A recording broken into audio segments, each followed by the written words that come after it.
रामकृष्ण हरी मंडळी, श्री स्वामी समर्थ. आपल्या संस्कृतीमध्ये दिव्याला फार महत्त्व आहे. प्राणाला देखील प्राणज्योत म्हटलं जातं. घरातील इडापिडा टळून अन्याय रोगराई दूर करून ज्ञानाचा प्रकाश पसरवण्यासाठी दीप प्रज्वलन करून त्याची पूजा केली जाते. तिमिरातून तेजाकडे वाटचाल करणे दीप हे एक महत्त्वाचं माध्यम आहे. हिंदू संस्कृती आणि परंपरेत दीप प्रज्वलन हा खूप मोठा आणि महत्त्वाचा संस्कार मानला जातो. दिवा हे तेजाचे, ज्ञानाचे आणि प्रकाशाचे प्रतीक मानले जाते. ज्योतिषशास्त्रानुसार दिव्याला सकारात्मकतेचे प्रतीक आणि दारिद्र्य दूर करण्याचे साधन मानण्यात आलं आहे. घरामध्ये दररोज दीप प्रज्वलन करणं हे खूप शुभ मानलं जातं. त्यामुळे घरात दिवे लावल्याने सकारात्मक ऊर्जा निर्माण होत असते. आषाढ अमावस्येला दीप अमावस्या किंवा दिव्याची आवस असं देखील म्हटलं जातं. आषाढ अमावस्येच्या दिवशी दीप प्रज्वलन केलं जातं. दिव्याची अमावस्या म्हणून ही अमावस्या साजरी केली जाते. यंदा आपल्याकडे गुरुवार 24 जुलै 2025 रोजी आषाढ अमावस्या आलेली आहे. या दिवशी आपल्याला दिव्यांची पूजा करायची आहे. दुसऱ्या दिवसापासून श्रावण महिन्याला सुरुवात होत असतो आणि या दिवसानंतर श्रावणाची सुरुवात झाल्यामुळे भरपूर पाऊस आणि अंधारून गेलेलं श्रावणाचं वैशिष्ट्य असतं. त्यामुळे घरामध्ये इकडे तिकडे ठेवलेले धुळीने माखलेले दिवे, समया, निरांजने, लांबण दिवे या सर्वांना एकत्रित करून घासून पुसून लक्क करून ठेवण्याचा हा दिवस असतो. असा हा दिवस दीप अमावस्या म्हणून साजरा केला जातो. आजच्या व्हिडिओमध्ये आपण दीप अमावस्येच्या दिवशी दिव्यांची पूजा कशी करावी, त्यासोबतच नैवेद्य काय दाखवावा, कणकेचे दिवे कसे बनवावेत, कणकेच्या दिव्यांचे नंतर काय करावेत, मुलांचे औक्षण का करावे व कसे करावे याबद्दलची संपूर्ण माहिती पाहणार आहोत. त्यासाठी व्हिडिओ शेवटपर्यंत पहा. चॅनलवरती नवीन असाल तर नक्की सबस्क्राईब करा. चला तर मग वेळ न घालवता आजच्या व्हिडिओला सुरुवात करूया. दीप अमावस्येसाठी आपल्याला कणकेचे दिवे लागणार आहे. तर आपली कणिक म्हणजे चपातीचं जे पीठ असतं त्यामध्ये थोडासा गूळ घालून किंवा गुळाचं पाणी उकळून ते त्यामध्ये घालून त्याचे आपल्याला दिवे बनवून ते उकळून घ्यायचं आहे.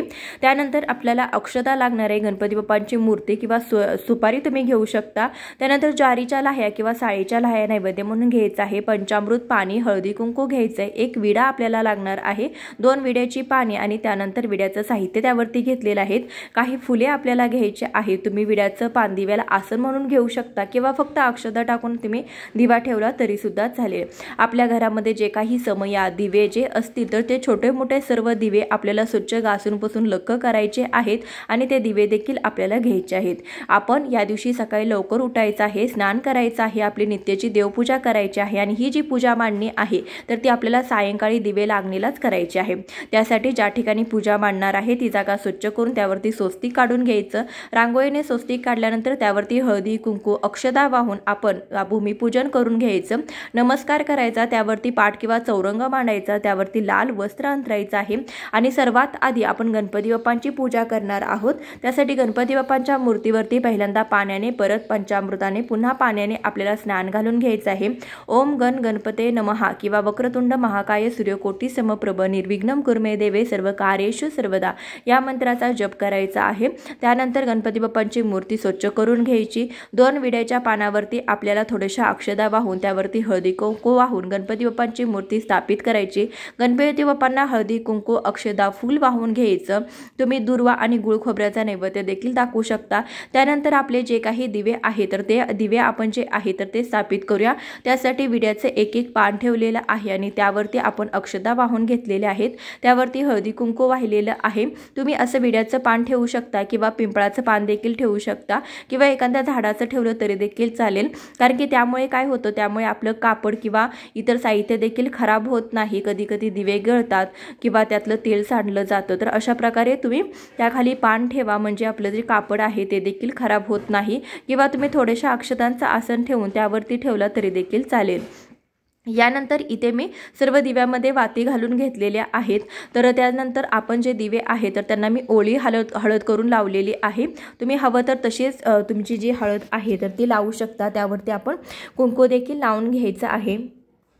दीप म्हणजे काय तर प्रकाश. जेथे प्रकाश असतो तेथून अंधाराला काढता पाव घ्यावाच लागतो. अंधार म्हणजे काय तर संकट आणि दीप म्हणजे काय तर तेज. आणि जिथे तेज असते तिथे संकटही घाबरून जाते. असे दिव्याचे तेज आपल्या मुलांना मिळावे व हर तऱ्हेच्या संकटावरती मात करण्याची त्यांना शक्ती मिळावी यासाठी आषाढ अमावस्येला घरातील लहान मुलांना दिव्याने ओवाळले जाते. आजची मुले हे भविष्यातील जबाबदार नागरिक असतात. त्यांच्यावर चांगले संस्कार घडावेत यासाठी धर्मशास्त्राने सांगितलेला हा संस्कार संस्कार विधी आहे। या विधीचा संबंध थेट कृष्ण कथेत देखील सापडतो। तर इथे आपण सर्व दिवे प्रज्वलित करून घेतलेले आहे। दिव्यामध्ये तुम्ही तेल किंवा तूप घालून घ्यायचं आहे आणि सर्व दिवे आपण प्रकाशित करून घ्यायचे आहेत। इथून पुढे खूप अंधार देखील असतो आणि अमावस्येच्या दिवशी घरामध्ये खूप अंधार असतो, त्यावेळेस आपण असे जर दिवे प्रज्वलित केले तर माता लक्ष्मीचा आपल्या घरामध्ये वास राहतो आणि नकारात्मक ऊर्जा ही देखील पूर्णपणे नष्ट होते। दिवे प्रज्वलित करून घेतल्यानंतर आपण दिव्यांना हळदी कुंकू अक्षदा फूल वाहून घ्यायचं आहे।